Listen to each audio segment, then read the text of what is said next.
आज हम बताएंगे बाबा साहेब आम्बेडकर जी ने कैसे छुआछूत के विरुद्ध संघर्ष। भाषण करते हुए आम्बेडकर ये भी देखें महाड़ सत्याग्रह और कालाराम मंदिर सत्याग्रह। आम्बेडकर ने कहा था छुआछूत गुलामी से भी बदतर है। आम्बेडकर बड़ौदा के रियासत राज्य द्वारा शिक्षित थे, अतः उनकी सेवा करने के लिए बाध्य थे।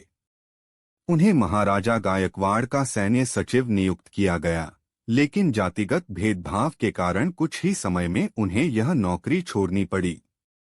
उन्होंने इस घटना को अपनी आत्मकथा वेटिंग फॉर अ वीजा में वर्णित किया।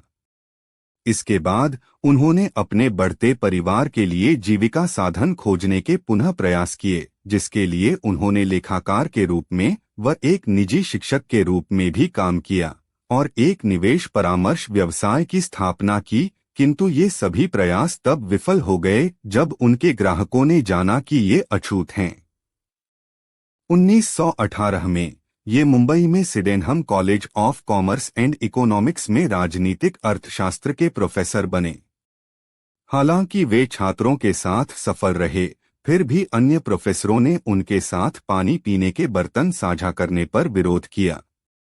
भारत सरकार अधिनियम 1919 तैयार कर रही साउथबरो समिति के समक्ष भारत के एक प्रमुख विद्वान के तौर पर आम्बेडकर को साक्ष्य देने के लिए आमंत्रित किया गया। इस सुनवाई के दौरान आम्बेडकर ने दलितों और अन्य धार्मिक समुदायों के लिए पृथक निर्वाचिका और आरक्षण देने की वकालत की। 1820 में बंबई से उन्होंने साप्ताहिक मूकनायक के प्रकाशन की शुरुआत की। यह प्रकाशन शीघ्र ही पाठकों में लोकप्रिय हो गया। तब आम्बेडकर ने इसका प्रयोग रूढ़िवादी हिंदू राजनेताओं व जातीय भेदभाव से लड़ने के प्रति भारतीय राजनैतिक समुदाय की अनिच्छा की आलोचना करने के लिए किया।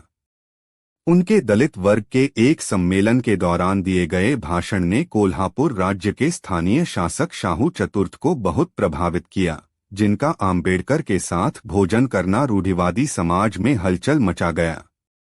बॉम्बे उच्च न्यायालय में विधि का अभ्यास करते हुए उन्होंने अछूतों की शिक्षा को बढ़ावा देने और उन्हें ऊपर उठाने के प्रयास किए। उनका पहला संगठित प्रयास केंद्रीय संस्थान बहिष्कृत हितकारिणी सभा की स्थापना था, जिसका उद्देश्य शिक्षा और सामाजिक आर्थिक सुधार को बढ़ावा देने के साथ ही अवसादग्रस्त वर्गों के रूप में संदर्भित बहिष्कार के कल्याण करना था। दलित अधिकारों की रक्षा के लिए उन्होंने मूकनायक, बहिष्कृत भारत, समता, प्रबुद्ध भारत और जनता जैसी 5 पत्रिकाएं निकालीं। सन 1925 में उन्हें बंबई प्रेसिडेंसी समिति में सभी यूरोपीय सदस्यों वाले साइमन कमीशन में काम करने के लिए नियुक्त किया गया। इस आयोग के विरोध में भारत भर में विरोध प्रदर्शन हुए, जहां इसकी रिपोर्ट को अधिकतर भारतीयों द्वारा अनदेखा कर दिया गया। आम्बेडकर ने अलग से भविष्य के संवैधानिक सुधारों के लिए सिफारिश लिखकर भेजी। जयस्तंभ कोरेगांव भीमा में डॉक्टर बाबा साहब आम्बेडकर एवं उनके अनुयायी 1 जनवरी 1927 द्वितीय आंग्ल मराठा युद्ध के अंतर्गत 1 जनवरी 1818 को हुई कोरेगांव की लड़ाई के दौरान मारे गए भारतीय महार सैनिकों के सम्मान में आम्बेडकर ने 1 जनवरी 1927 को कोरेगांव विजय स्मारक जयस्तंभ में एक समारोह आयोजित किया।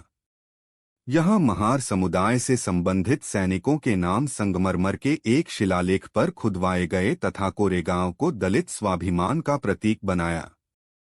सन 1927 तक डॉक्टर आम्बेडकर ने छुआछूत के विरुद्ध एक व्यापक एवं सक्रिय आंदोलन आरंभ करने का निर्णय किया। उन्होंने सार्वजनिक आंदोलनों, सत्याग्रहों और जुलूसों के द्वारा पेयजल के सार्वजनिक संसाधन समाज के सभी वर्गों के लिए खुलवाने के साथ ही उन्होंने अछूतों को भी हिंदू मंदिरों में प्रवेश करने का अधिकार दिलाने के लिए संघर्ष किया। उन्होंने महाड़ शहर में अछूत समुदाय को भी नगर की चवदार जलाशय से पानी लेने का अधिकार दिलाने के लिए सत्याग्रह चलाया। 1927 के अंत में सम्मेलन में आम्बेडकर ने जाति भेदभाव और छुआछूत को वैचारिक रूप से न्यायसंगत बनाने के लिए प्राचीन हिंदू पाठ मनुस्मृति, जिसके कई पद खुलकर जातीय भेदभाव व जातिवाद का समर्थन करते हैं, की सार्वजनिक रूप से निंदा की और उन्होंने औपचारिक रूप से प्राचीन पाठ की प्रतियां जलाईं। 25 दिसंबर 1927 को उन्होंने हजारों अनुयायियों के नेतृत्व में मनुस्मृति की प्रतियों को जलाया। इसकी स्मृति में प्रतिवर्ष 25 दिसंबर को मनुस्मृति दहन दिवस के रूप में आम्बेडकरवादियों और हिंदू दलितों द्वारा मनाया जाता है। 1930 में आम्बेडकर ने 3 महीने की तैयारी के बाद कालाराम मंदिर सत्याग्रह आरंभ किया। कालाराम मंदिर आंदोलन में लगभग 15,000 स्वयंसेवक इकट्ठे हुए, जिससे नासिक की सबसे बड़ी प्रक्रियाएं हुईं।